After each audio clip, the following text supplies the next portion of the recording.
fellow who wants to teach a course on funny books at my university, I knew I was in deep shit.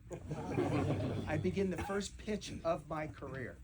He lets me speak for 2 minutes and then cuts me off. He says, Mr. Uslan, stop, come on. He goes, I read comic books when I was a little boy. I read every issue of Superman I could get my hands on, but all comic books are cheap entertainment for little children. Nothing more, nothing less. I reject your theory. In what turned out to be a life-changing moment for me, figuring I had absolutely nothing left to lose, I stood my ground and I said, Dean, may I just ask you 2 questions? He said, ask me anything you want. I said, are you familiar with the story of Moses? And he looked at me like I was nuts. He goes, yeah, so? I said, so Dean, very, very briefly, could you just summarize the story of Moses for me? And he sat back, he goes, Mr. Uslan, I don't know what game you're playing here, but I'll play this with you. The Hebrew people were being persecuted. Their firstborn were being slain. A Hebrew couple placed their infant son in a little wicker basket, sent him down the River Nile. There he's discovered by the Egyptians, who raise him as their own son. When he grows up and learns of his true heritage, he became a great hero to his people. I said, stop, that was great. You said before you read Superman comics when you were a kid. By any chance, do you remember the origin of Superman? He said, sure, the planet Krypton was about to blow up. A scientist and his wife placed their infant son in a little rocket ship and sent him to Earth. There he's discovered by the Kents, who raised him as their own son. When he grows up, the dean stops, stares at me for what I swear to you was an eternity, and says, your course is accredited. Wow. I'm now the world's first frickin' college professor of comic books. I can't believe I pulled it off. I go back to my apartment, call mommy in New Jersey. And my mom says, this is wonderful, Michael, but you know, if you don't market yourself, if you don't market your work, nobody would ever know about it. I said, Ma, I'm 20 years old. I'm in Bloomington, Indiana. I have no money. What am I supposed to do? So like a good mom, she said, you're a smart boy. You'll think of something. So I put down the phone, thought for a minute. I picked it up. I called United Press International. Back then, it was as big a news syndicate as Associated Press. Asked to speak to a reporter. The man gets on the phone, and I proceed to scream at him. What's wrong with you? You're supposed to be the watchdogs of our society. You're not doing your job. He said, calm down, sir. What are you talking about? What am I talking about? Are you kidding me? I just heard there's a course on comic books being taught at Indiana University. Are you telling me as a taxpayer in this state that they're using my money to teach our kids comic books? This is outrageous. This has got to be a communist plot to subvert the youth of America. And I slammed down the phone. Took him 3 days to find out if there really was this course. He knocks at my door with a photographer. They do an article. It goes out. It's a third of a page long, picked up by virtually every newspaper in North America and a bunch in Europe. My phone starts to ring. It never stops. I'm invited on radio talk shows, TV talk shows. I never taught one class where the room wasn't filled with television cameras and reporters. 2 weeks go by, my phone rings. It's this exuberant male voice. Hi, is this Mike Uslan? Yeah? Hiya, Mike. This is Stan Lee from Marvel Comics in New York City. I call this my burning bush moment. I was talking to my God. Stan said, Mike, I'm seeing you on TV. I'm reading about you in newspapers. What you're doing is great for the whole comic book industry. How can I help you? 2 hours later, I got the same kind of phone call from the president of DC Comics, offering to fly me from Bloomington, Indiana to New York to discuss ways they can work with an innovative young man. Geek dream come true. I get a job at DC. I'm gonna work there in the summers, and they put me on retainer when I go back to school. But during that time, I worked the room, folks. I got the president and the vice presidents and the editors to get to know me, to see my passion for comic books, for superheroes, that I cared about this so much, and that Batman was my favorite comic book superhero of all. Why? Because he has no superpowers. His greatest superpower is his humanity. Not only that, his rogues gallery. He has the greatest supervillains in history, including the greatest supervillain in history, the Joker. How about his origin story? It's so primal, about a kid who sees his parents murdered before his eyes. It's a story that transcends cultures, not just borders. And last, the car. My God, So I'm a Batman fanatic. The Batman TV show, when it came on the air, killed me because that was the only interpretation of Batman the world knew. And when I realized it was a comedy, that they were making a joke out of Batman, that the whole world was laughing at my Batman, as a kid, I made a vow as I was watching downstairs in our house den. I made a vow just like Bruce Wayne once made a vow. Except he made his over the bloody slaughter bodies of his parents in the street. Mine were safe in the kitchen. But I said somehow, someday, some way, I will show the world the true Batman, the Dark Knight, the guy who pursues deeply disturbed villains in the shadows. And I will find a way to eliminate from the collective consciousness of the world culture these three words, pow, zap, and wham. That became my goal. Went to law school. Got a job at United Artists as a motion picture production attorney when I got out of school. I was put in charge of the legal, business, and financial affairs of movies like the first three Rocky pictures, The Black Stallion, Raging Bull, and for 2.5 years of my life, Apocalypse Now, which was a crisis every day of my life. But I got experience. I learned how you produce and how you finance movies. I networked like crazy. And then the day came when I went back to the president of DC who had mentored me into the business, and I said, I want to buy the rights to Batman. I want to show the world now what the true Batman is like. I want to make dark and serious Batman movies. He looked at me like the poster from Home Alone. He says, Michael, no. He says, don't do this, son. I don't want to see you lose your money.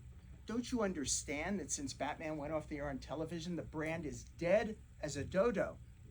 Nobody's interested in Batman anymore, Michael. I said, yeah, but Sal, if we do the dark and serious way, nobody's ever seen a movie like that. Not a comic book superhero movie. It's going to be like a new form of entertainment. He said, is there any way I can talk you out of this? I said, no. He said, all right, schmoozle, come on in. 6-month negotiation.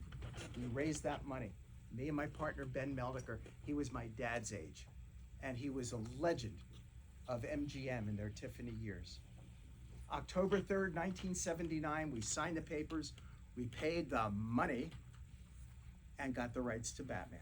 I put it in my back pocket, came out to a place where I really didn't know anybody, didn't have really any relatives. I said, this is gonna be a piece of cake, but it wasn't. Every studio turned me down. Every single studio told me it was the worst idea they ever heard. Kids, you're crazy, you can't do dark superheroes. You can't make serious comic book movies. My God, you can't make a movie out of an old TV series, nobody's ever done that. As a result, from the day I bought the rights to Batman from DC Comics, till we got the first movie made, 10 years. 10 years of rejection, 10 years of being told you suck, 10 years being told your idea stinks. What do? I'll tell you right now, it tests your mettle as a human being. You gotta look deep inside yourself and go, okay, is everybody right and I'm just being stubborn? Or do I really truly believe this? Do I believe in this project? Do I believe in myself? And I kept coming up with the latter answer. And now, to bring us to tonight, 1986, a young genius walks into our lives named Tim Burton. A young animator out of Disney. I get a call from my friend at Warner Brothers. He said, you gotta see what this kid's doing. And they showed me a fine cut of Pee-wee's Big Adventure. I said, my God, what a great creative combination of direction and art direction. It's amazing. They set up 3 lunches for me with Tim. My job was to indoctrinate him in the world of Batman, keep him far away from all the silly stuff, and only show him the darkest stuff. By the end of that 3rd lunch, I said, okay, this is great. This is amazing. Next, Memorial Weekend 1980. I'm in New York, get on the bus to go home for the holiday weekend. Open up the New York Post, look at the movie section. Opening up are 2 big movies, The Empire Strikes Back and a horror film called The Shining. And there, for the first time, I see a picture of Jack Nicholson that's the most maniacal thing I've ever seen. It's called the Here's Johnny shot. And he's peering around the doorway. I go, oh my God, this is the Joker. I tore it out. As soon as I got home, I raced to my desk, I took white out. Do you guys know what white out is? I took white out and I whited out Jack's face. I took a red pen, I did his lips. I took a green magic marker, I did his hair, and then showed everybody why Jack Nicholson is the only actor who could play the Joker. The day he was hired was the greatest day of my career to that point. 10 days later, I got a call from another one of my dear friends, an executive at the studio. So what do you think, Michael, of Tim's new idea about an actor to play Batman? I go, yeah, who? He said, Michael Keaton. I said, oh yeah, sure. I've been at this 7.5 years to do a serious Batman. Let's hire a stand-up comic to do it. I can picture the poster now. Mr. Mom is Batman. It took him 20 minutes to convince me that this was real, and I was apoplectic. Apoplectic. Tim explained reality to me. He said, Michael, if we are going to do the world's first ever dark and serious comic book superhero movie, this cannot be about Batman. What? It's got to be about Bruce Wayne. Ah, the big idea. I call it the big idea. He said, we have to show a Bruce Wayne who's so obsessed, so driven to the point of being psychotic that audiences will suspend their disbelief and go, oh yeah, that guy would get dressed up as a bad guy and go out and fight crime. They would buy it. He goes, otherwise we'll get unintentional laughs from the audience. Corollary to it, world building. From the opening frames, we've got to make Gotham City the third most important character in this movie. Audiences must believe in Gotham City first, or else they will never buy a guy dressed as a bat fighting a guy who looks like the Joker. And he was right. Not only was he right, but I'll go so far as to say that to this very weekend, Tim Burton's vision is influencing every genre movie that's come out. My dear friend Anton First was the production designer on this. Anton gets the script from Sam Hamm. It has one line describing Gotham City. Gotham City is if hell has erupted from under the earth. Anton didn't know what that was. He said to Tim, what is this? He said, well, I think it's New York City had there never been planning and zoning. Anton said, I understand that. Goes off, studies conflicting styles of architecture, comes in with the plans of Gotham City, the Batmobile, the whole look of the picture.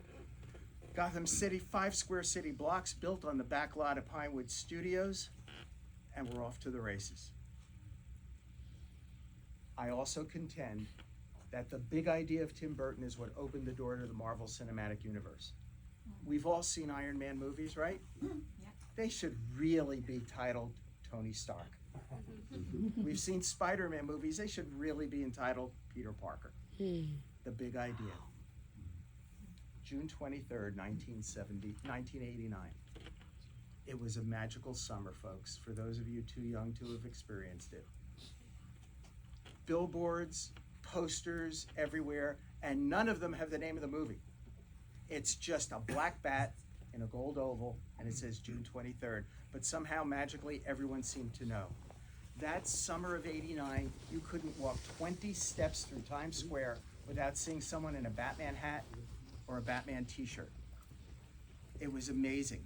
People were going to movie theaters where the trailer was playing. They would buy a ticket for whatever the movie was, watch the trailer, and leave. That's the mania that took place. People were online for 2 or 3 days to be the first ones into the movie theater. It broke all kinds of records at the box office. And then the following Monday, I get a call from one of the execs at Columbia Pictures who had rejected Batman and told me I was crazy 10 years before. And the conversation went something like this. Michael, I'm just calling you to congratulate you on the success of Batman. I always said you were a visionary. You guys know this town. This was my epiphany. If you don't believe them when they tell you you suck and your idea and your work stinks, but you don't believe them when they start telling you how fabulous you are and how great everything you do is, and just believe in yourself, just believe in your projects, you do great. That's what I learned on my journey. This is my dream come true, and I'm so glad you're here to partake of it. Thanks.